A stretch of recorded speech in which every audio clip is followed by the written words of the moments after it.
Welcome to the Deep Dive, the place where we take those dense, often intimidating financial concepts, the ones that truly govern markets and, your own personal wealth, and give you the clear, actionable shortcut to true understanding. And today we are tackling a big one. A really big one.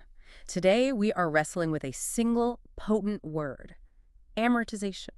It really is one of those words that sounds like it was invented purely for an accounting textbook, but it has this massive dual identity. It really does. In the halls of corporate finance, amortization is this invisible tool that shapes a company's valuation, its profitability. But then you step outside, and that same word governs the decades-long structure of the biggest debt most of us will ever take on. Our mortgage. Your mortgage. And that dual role is exactly why we had to dedicate an entire deep dive to this. So our mission today is to unpack both sides of this coin. First, we'll explore the accounting strategy, how companies write off invisible assets like patents and goodwill. And then second, we'll pivot completely to the finance side. We're going to dissect the amortization schedule, revealing the truly, brutal, front-loaded reality of debt repayment. And show you exactly how much interest you are paying and when. We are pulling apart the data that defines both corporate asset management and personal debt strategy. Let's unpack this. All right, let's start with the corporate world, the accounting side of things. We have to. We have to start with the foundational accounting definition, because without it, the whole corporate side of the story, it just makes no sense. Okay, so lay it on us. What is it in textbook terms? In accounting, amortization is essentially a systematic expense allocation. It's the method companies use to spread the large one-time cost of acquiring an asset over that asset's expected useful life. And the defining characteristic here is which type of asset we are talking about. Yes. We're not talking about factory floors or delivery trucks. Exactly. Amortization applies to expenses incurred by an intangible asset. Yeah. So assets that lack physical substance but still hold significant economic value. Like what? What are we talking about here? We're talking about things like patents, copyrights, licenses, even customer lists, software development costs, or franchises. Got it. So things you can't, physically touch. Right. And these assets, they decline in value either because they are being used up or simply because their legal lifelike, say the 20-year term of a patent, is just running out. So we're taking that massive upfront investment, let's say $10 million, to buy a new technology patent. And instead of swallowing that whole $10 million cost in year one, Which would crush your earnings. right, it would look terrible. Instead, we are spreading it out, reflecting the fact that the company benefits from that patent over, 2 decades? That's the calculation in action. Yeah. It is defined as the acquisition cost of the intangible asset minus any residual value it might have left at the end. Which is probably zero for a patent. Often zero for intangibles, yeah. And you spread that cost in a systematic way over the asset's useful economic life. So if the patent lasts 20 years, the company recognizes 120th of that $10 million cost, or $500,000, as an expense every single year. Okay, this brings us to a really critical distinction that I think every financially literate person needs to internalize. The difference between amortization and depreciation. Oh, absolutely. They sound almost identical, and they share the same fundamental goal, which is cost allocation over time, but they apply to two completely different universes of assets. The distinction is crucial, especially when you're looking at a company's balance sheet. Depreciation is the corresponding concept used for tangible assets, things you can touch and feel. Like equipment, machinery. Buildings, vehicles. Right. Amortization, however, is reserved exclusively for the invisible, the intangible assets we just discussed. So if a construction company buys a new crane, Yeah. they depreciate the cost of the crane over its physical life. Yeah. But if that same company buys a new piece of proprietary scheduling software to manage the crane's projects, they amortize the cost of the software over its useful life. That's the perfect example. Yeah. The mechanisms for spreading the cost, Mhm. the methodologies, they might be identical, like a straight line method, but the label, the word you use, is tied strictly to the asset's physical substance, or lack thereof. Right. And you brought up a great point about the methodology. Whether you are using straight-line amortization or, say, an accelerated depreciation method, the standards, both GAAP and IFRS, they generally allow the methodologies for allocating the expense to be the same. It's the naming of the non-cash expense that signals what kind of asset you're dealing with. Okay, that covers most intangible assets. But here's where the accounting gets, a little tricky and frankly a bit abstract. You mentioned there are critical exceptions, intangible assets that are not amortized, even though the company paid for them.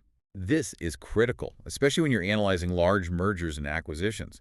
The sources confirm that intangible assets deemed to have an indefinite useful life are exempt from the systematic amortization process. Indefinite useful life. Right. You can't amortize something you believe will never run out or expire. And the two blockbuster examples of this are goodwill and certain brands. Let's tackle goodwill first, because I think it's the most misunderstood term in all of finance. It is, yeah. Goodwill is, by its nature, amorphous. So when company X acquires company Y for, let's say, $1 billion, but the fair market value of all of company Y's tangible assets, their patents, their customer lists, only adds up to $700 million. Okay. That extra $300 million is recorded as goodwill. It represents the premium paid, the expected synergy, the stellar management, the established reputation, or the brand loyalty that justified paying that higher price. So it's basically the accounting representation of what a good feeling about the future value of the merger. That's a great way to put it. So why is that treated as indefinite? I mean, isn't goodwill something that can disappear really quickly if the acquiring company mismanages the operation? It is, but it is assumed to be indefinite because the components of goodwill like reputation and synergy, they don't have a fixed legal life, unlike a patent that expires in exactly 20 years. I see. Management argues that the benefit derived from that reputation could, in theory, last forever. So since you can't systematically spread the cost of goodwill over a defined life, regulators demand an alternative management technique. And that alternative is the annual impairment test. That sounds far more dramatic than the slow drip of amortization. It is a financial stress test, exactly. The company must, at least annually, review the value of the goodwill recorded on its balance sheet. They compare the carrying value, what they paid for it, to the current fair value. And what are they asking? They're asking, are the expected future cash flows from this acquired business still sufficient to justify the premium we paid? Give us a quick scenario where goodwill suddenly gets impaired. This would be that catastrophic flood moment, not the slow drip. Okay, so imagine a tech company acquiring a social media platform for a massive goodwill premium. They paid it based on expectations of rapid user growth and monetization. Standard story. Right.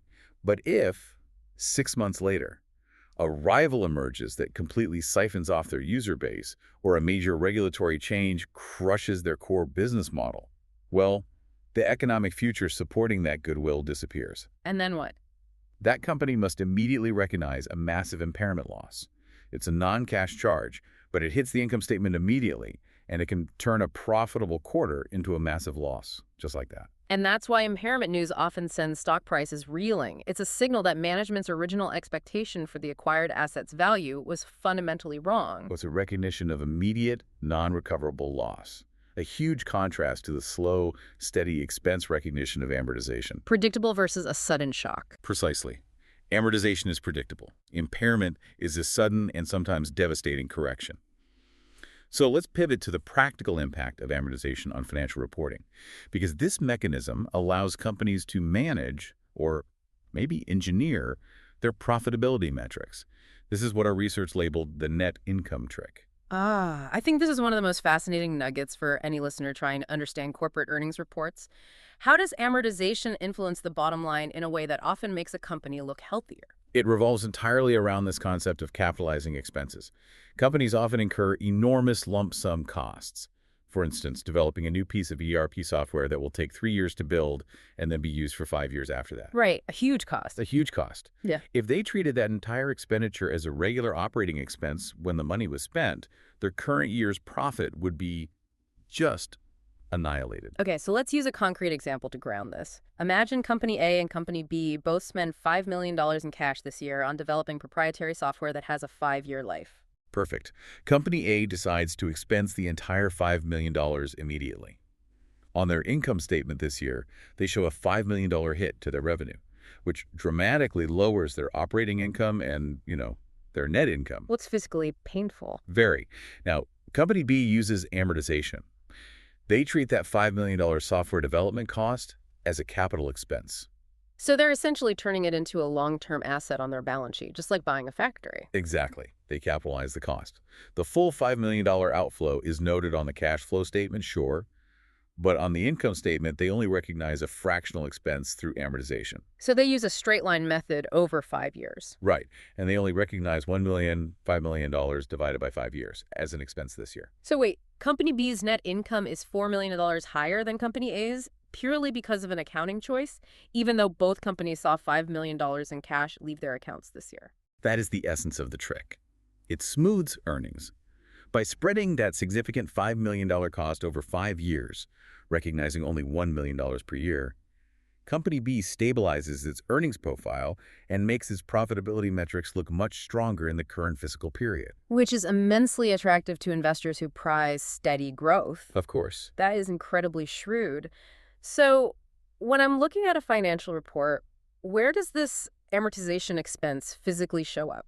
It hits two critical statements, which is why you have to read the whole package. First, it's recorded on the balance sheet as a reduction in the carrying value of the intangible asset.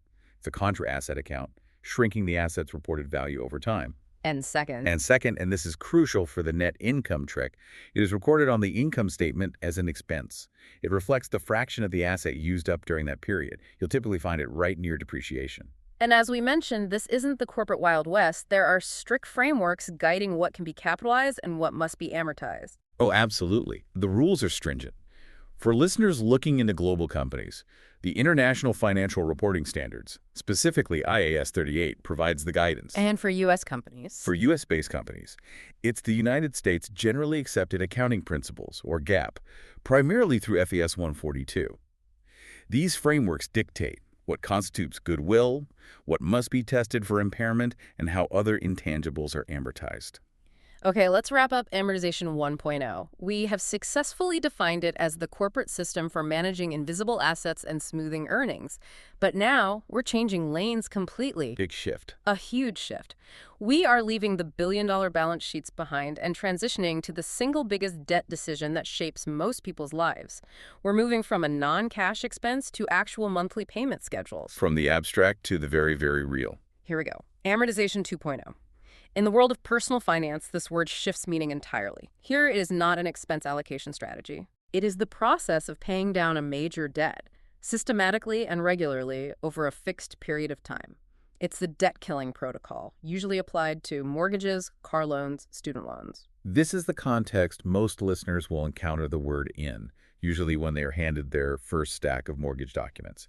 The essence is that you are paying off both the principal, the original loan amount, and the accrued interest simultaneously over a set term.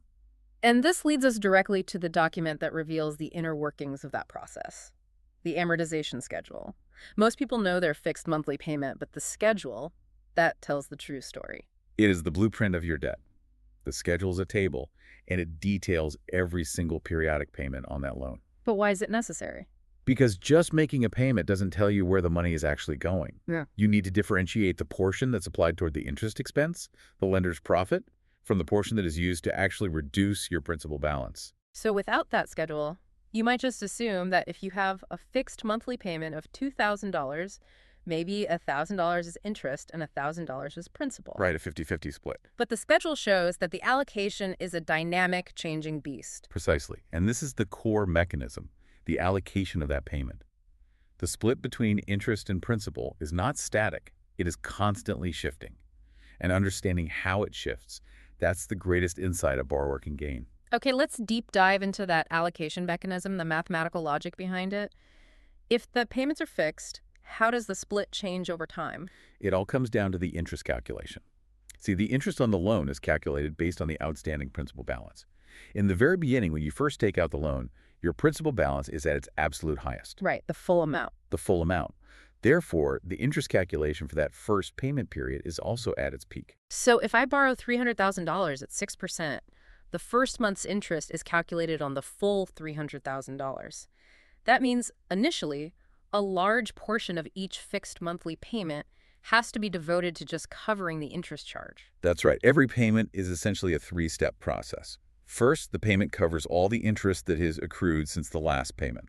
Second, whatever is left over from your fixed payment goes toward reducing the principal. Okay. And third, the next month's interest is calculated on the new, slightly lower principal balance. And since the principal balance is gradually, slowly being whittled down, The interest accrued in the next month is also slightly less, Just a little bit less. which allows the remaining fixed payment to apply a larger portion towards the principal balance reduction over time. The change is slow, it's systematic, and for the first 2 decades of a long-term loan, it's almost imperceptible.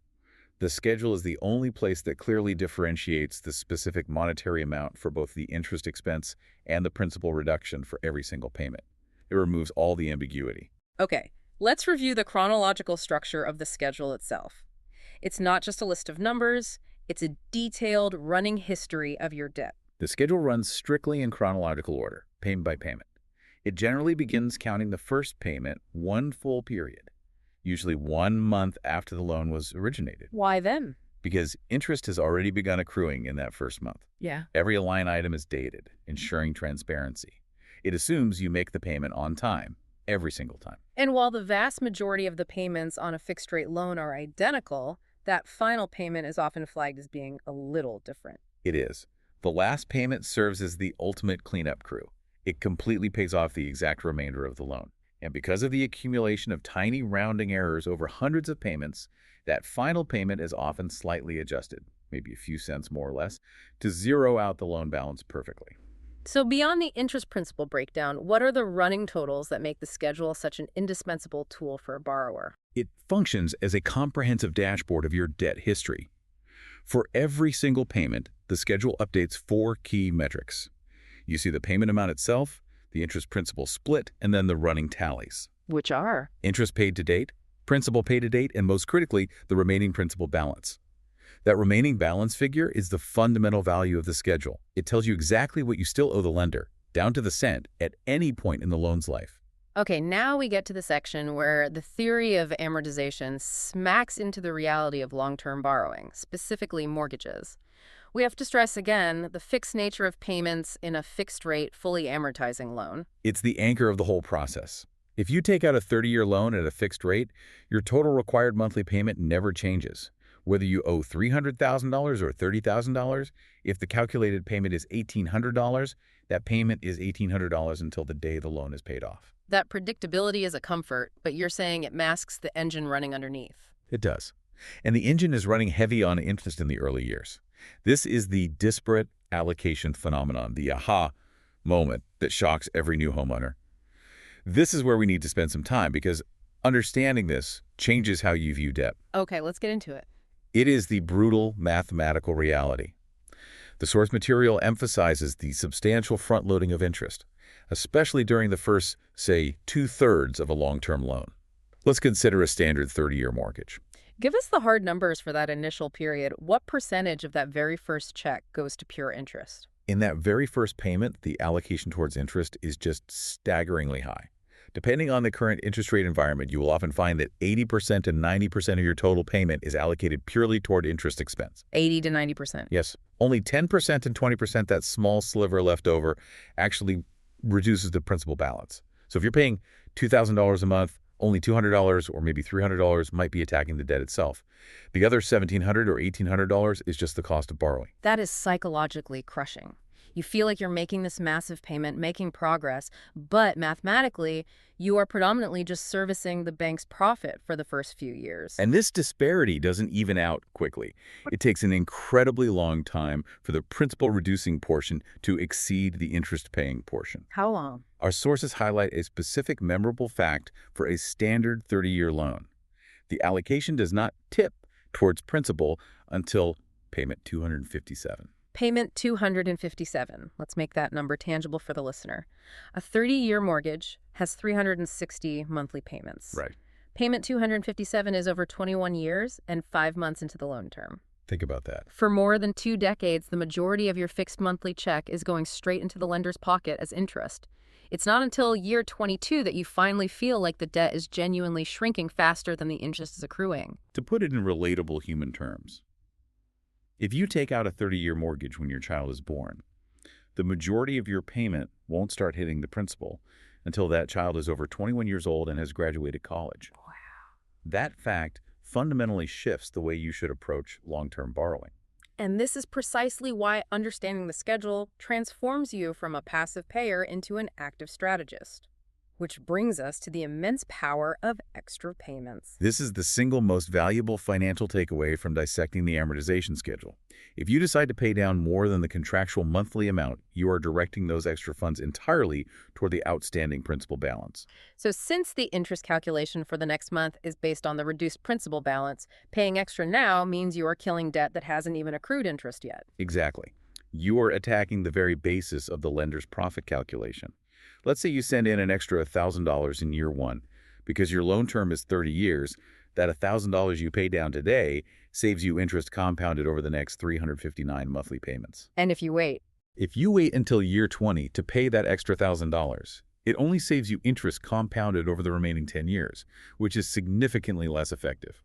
so strategically, the contractual monthly payment stays the same, but paying extra accelerates the process exponentially by shortening the duration of the loan. It reduces the total number of payments required and dramatically shrinks the overall term of the loan. You jump ahead dozens, maybe hundreds, of steps on the amortization schedule. That extra payment in year one brings payment 257, the tipping point, closer by years. Okay, we've talked about the benefit of paying extra principal, but the sources also warn of the terrifying opposite scenario, negative amortization. This is where the debt burden actually grows. Negative amortization occurs when the borrower pays less than the contractual monthly amount required to cover the interest accrued during that period. And when would that happen? This is typically seen in loans that offer flexibility, like adjustable rate mortgages, ARMs, with a minimum payment option that is lower than the interest-only payment. So, if my monthly accrued interest is, say, $1,700, but the bank allows me to make a minimum payment of $1,000, what happens to that unpaid $700 of interest? That $700 of unpaid interest is capitalized, Meaning, meaning it is added back onto the outstanding principal balance. You literally owe more money after making a payment than you did before the payment was made. That is the definition of the loan balance increasing, or negative amortization. that sounds like financial quicksand. The borrower is sinking deeper with every payment they make. It is the ultimate borrow trap. Paying less than required drastically increases the total amount outstanding and thus the interest payable over the loan's life. If the contractual payment amount remains the same, negative amortization means that both the number of payments and the term of the loan must increase, possibly by decades. Making the debt almost impossible to retire on the original schedule. Impossible. The goal of an amortization schedule is systematic reduction, and negative amortization is systematic increase. Finally, before we look at different schedule styles, let's quickly acknowledge the technicality of rounding errors mentioned in the source material. Why do these minor discrepancies matter in a 30-year context? Because when you run calculations down to the third and fourth decimal point for interest over 360 months, tiny errors in allocation will accumulate. If every month is off by a fraction of a cent, that adds up. So how do they fix it? To prevent this slow accumulation from throwing off the final balance, the standard practice is to slightly adjust the blended payment in certain months, or more commonly, to reconcile all accumulated rounding errors entirely at the end of the year, or definitively in that final payment. It's just a necessary bookkeeping measure. We've established that amortization is a systematic, scheduled process, whether for an intangible asset or a debt. But the method used to build that debt schedule can be highly customized. Oh, very customized. And this proves that not all loans are created equal. Yeah. Understanding these different methods is key to choosing the right debt for your specific financial goals. Let's start with the most basic, straightforward option, which sounds mathematically pure. Straight line, linear amortization. In the straight line method, the reduction of the principal is equal and fixed in every single payment period. This is different from the common mortgage annuity, where the principal portion starts small and grows. So how does it work? Here, if you borrowed $30,000 over 30 months, $1,000 would go to principal reduction every single month. No questions asked. So the principal portion is constant, but the total payment wouldn't be fixed, would it? No, and that's the key difference. The total payment would decline month by month. Since the interest is still calculated on the declining outstanding principal balance, the total interest owed decreases with every payment. So the check you write gets smaller and smaller. Right. It's great for borrowers who want to see consistent, fast principal reduction, but who can tolerate gradually decreasing monthly payments. Okay, next up we have the declining balance method. This sounds like an accounting term applied to debt. It is, and it often leads to a rapid amortization early on. It might calculate the principal payment based on a fixed percentage of the remaining balance, Or it might just front-load the principal payment far more heavily than a standard annuity schedule. The purpose is the same as accelerated depreciation in accounting. To get the most debt reduction early on? Exactly. To recognize the greatest debt reduction early in the asset's life, leading to the fastest decline in the interest base. The third method is the one we've been dissecting in depth because it is the standard for most consumer mortgages, the annuity method. The annuity method is king because it offers predictable budgeting. It results in those perfectly equal, fixed periodic payments. It's designed so that the total of the interest portion and the principal portion always equals that fixed payment amount.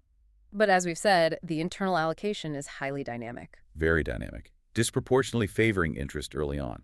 This predictability is a massive benefit, but as we saw with Payment 257, it comes at the cost of front-loaded interest and a very slow initial attack on the principal. Unless you intervene. Unless you intervene with extra principal payments. Right. Now let's look at the more specialized, I'd say riskier loan types, starting with the fourth method, the bullet loan. That sounds intense. It is simple and it is brutal. In this schedule, the entire principal amount is due all at once at the very end of the loan term, like a bullet striking at maturity. So what are you paying in the meantime? Throughout the term, the borrower is typically only required to pay the interest that is accrued. It's an interest-only structure until the end. So for a $500,000 bullet loan, I might just be paying the interest expense every month for 5 years, and then I have to come up with the entire $500,000 principal at the 5-year mark. That's exactly right. This is common in commercial real estate or corporate lending, where the borrower anticipates refinancing or selling the asset before maturity. It is a high-risk, high-reward strategy. Very high risk. Okay, related to the bullet is our fifth method, the balloon schedule. This seems like a hybrid of the two. It is a combination. A balloon loan structure starts out looking like a standard annuity loan. The borrower makes fixed amortizing payments for a set period, say 7 years. But there's a catch. There's a big catch. The initial payments are calculated based on a much longer theoretical term, perhaps 20 or 30 years. So the monthly payments are artificially low because the bank is pretending it's a 30-year mortgage, but the actual loan only lasts 7 years. That's the mechanism. And because the payments only cover a fraction of the necessary principal reduction over those 7 years, there is still a massive outstanding balance remaining when the 7 years expire. That remaining principal must be paid off with a large final end payment, the balloon. This is great for short-term cash flow, low payments for 7 years, but the risk is immense. If a borrower can't cover that balloon payment, or if the market has changed and they can't refinance, they lose the asset. The risk of refinancing is catastrophic, yes. These loans are often chosen by people who know they are only keeping the property for a short time, or who are absolutely certain they will have a massive liquidity event, a bonus, an inheritance, before the balloon is due. If that event doesn't materialize, they are in immediate distress. And finally, the sixth method, which circles back to our earlier warning, the increasing balance or negative amortization schedule. We covered the mechanics, but it's worth reiterating it as a method. This schedule is a default setting on certain loan products, like some home equity lines of credit or low-payment ARMs. It is designed to allow the borrower to pay less than the accrued interest, leading to the principal balance constantly increasing. Minimum short-term payment. For maximum long-term debt expansion. These 6 methods truly reinforce the core idea that amortization isn't just about paying off debt. It's about choosing a highly precise, systematic structure that prioritizes either front-loaded principal reduction, fixed cash flow, or short-term liquidity. Each with drastically different long-term consequences. So we have navigated the dual landscape of amortization. We started with the corporate mechanism, the system that allows companies to systematically write off their invisible assets like software and patents, often improving their net income and smoothing earnings for investors. And then we pivoted to the finance side, where that same word dictates the clockwork rhythm of your debt repayment. Understanding this duality provides a powerful analytical lens. You can now distinguish between the depreciation of physical assets and the amortization of intangible assets when you're reading a financial report. And more importantly, you understand the enormous systemic power of the amortization schedule on your personal borrowing. And the key takeaway, the central insight that we must cement in your mind today, is the stark reality of that disparate allocation. The knowledge that most of the interest on a long-term loan is paid in the initial years. That the majority of your payment doesn't even begin tackling the principal until you are 2 decades into a 30-year term. That is revolutionary. It has to be. It fundamentally informs how you should strategize about debt. It highlights the massive, exponential benefit of attacking the principal early on, turning a passive debt repayment schedule into an active strategy to save tens of thousands of dollars in interest. Absolutely. That understanding is power. And that leads us to our final provocative thought for you to consider, based on everything we've explored today. All right, leave us with this.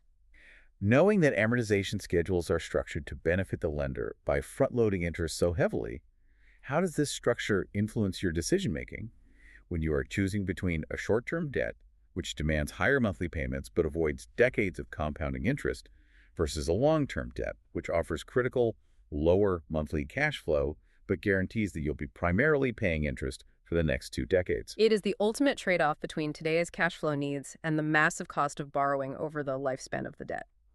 Think about that equation: risk versus cost the next time you review a loan offer. Thank you for joining us for this deep dive into amortization.